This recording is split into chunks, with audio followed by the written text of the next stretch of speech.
planning. Once we have a way of tackling our email, like I said, the email is one of the biggest productivity killers, and we have some struggles with that. That's why we spend some time talking about it. I only scratched the surface, by the way, of email tools and tricks, but those are some of the best.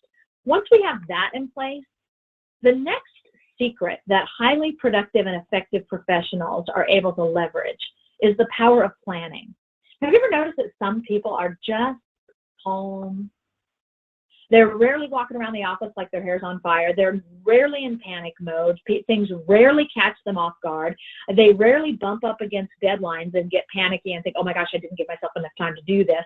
They seem to just have it all together. Well, I'll tell you what their superpower is. Their superpower typically is planning.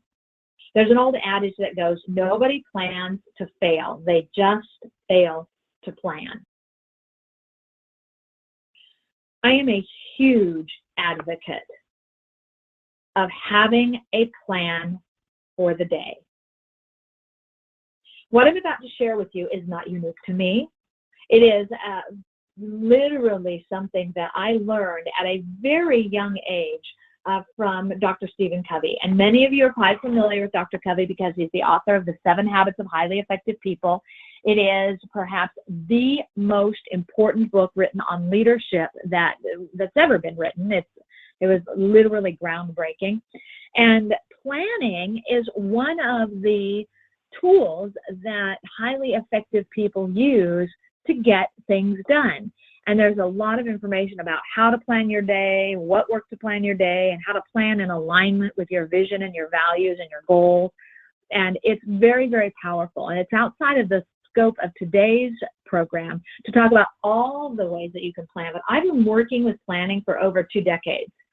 And I've narrowed it down to some key things that all professionals can use to help them get more done and be more productive. So the first one is to make a commitment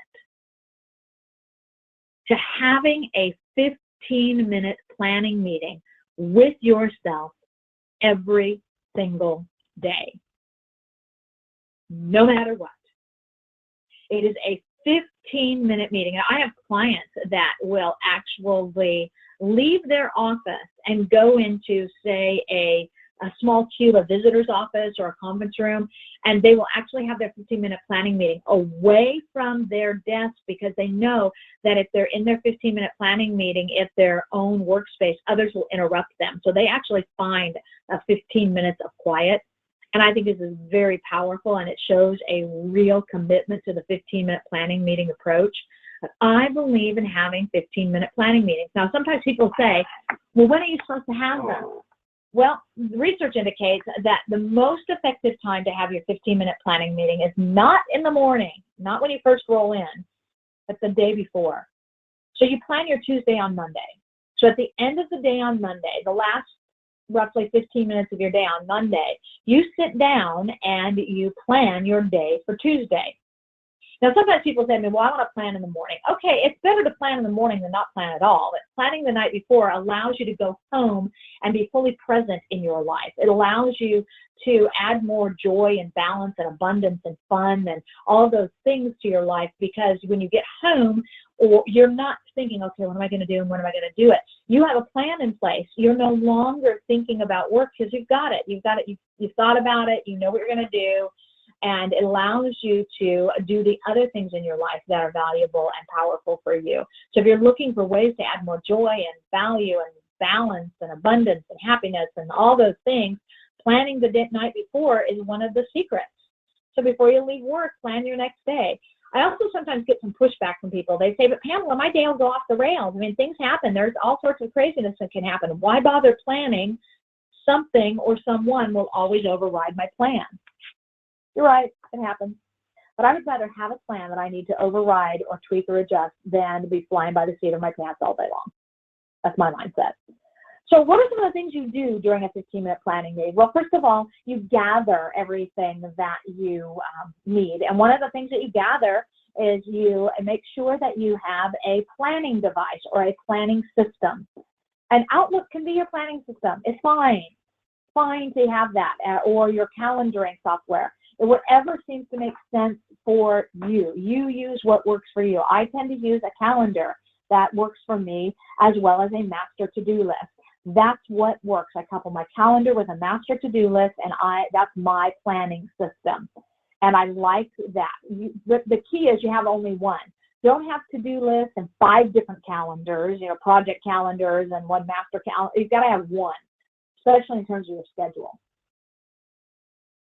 One system so that everything is in one place. And the cool thing about online calendars and so forth now is that you can color code things, and you can really have all sorts of organization around your calendaring. So you can have 2 events that happen and they're color coded, and either they're related to projects, or that's your personal, that's your professional. And so you put your doctor's appointment. You don't have to put all the details, but if you have an appointment, an outside appointment, you can put that on your work calendar in one color and use all of that to help things be more visual and appealing to you, but still only have one system. So have one planning system. And so you gather that, and then you gather your to-do list. And if you've got one of those folders that I said you would put all of those, action items in, you make sure you've got that open. And then you remember that not all actions or activities or assignments or projects or tasks are created equal. Just because something's on your to-do list doesn't necessarily mean that you got to do it tomorrow. Doesn't necessarily mean that it is urgent or important. You got to kind of have that mindset that, okay, I've got all of these things, but not everything is as important. So I'm a big believer in looking at the items on your list and asking yourself, what are my must-dos, what are my should-dos, and what are my could-dos for tomorrow? So you got your master list, and some of you are like, I can't keep a master list. Okay, then just spend some time thinking, okay, what are my must-dos for tomorrow? What absolutely, no question about it, must I do tomorrow? And you schedule those first. You plan time for those first. You got to get your must-dos in. And if there's any time left over in your day, once you take into account meetings and phone calls and some email time that you're going to need to schedule, and you build in some cushion for emergencies, if you have any time left over in your plan for the day, you can also schedule in your should-dos, or at least a handful of your should-dos. By the way, if you're ever able to schedule your could-dos, hooray for you. That's amazing. Most people are going to have a hard time even getting their must-dos done. But that's why it's a must-do. Okay, I've got to get this done tomorrow. But then there's some should-dos. Now, that's why we do it every day, too, because Monday or Tuesdays should-dos can become Wednesday's must-dos. So just because something on a Monday evening is only a should-do doesn't mean that Tuesday or Wednesday it's not going to become a must-do, because the deadline is approaching. But it's so much more powerful to look at things and ask ourselves, must-do, should-do, could-do. Schedule your must-dos first. Put them in, like literally have a plan. Block out time to tackle some of these things. You made the plan, you can change the plan. If something comes up, you can shift, you can flex, but at least you now know, okay, even if I shift my schedule, I still need to get these 5 must-dos done today. And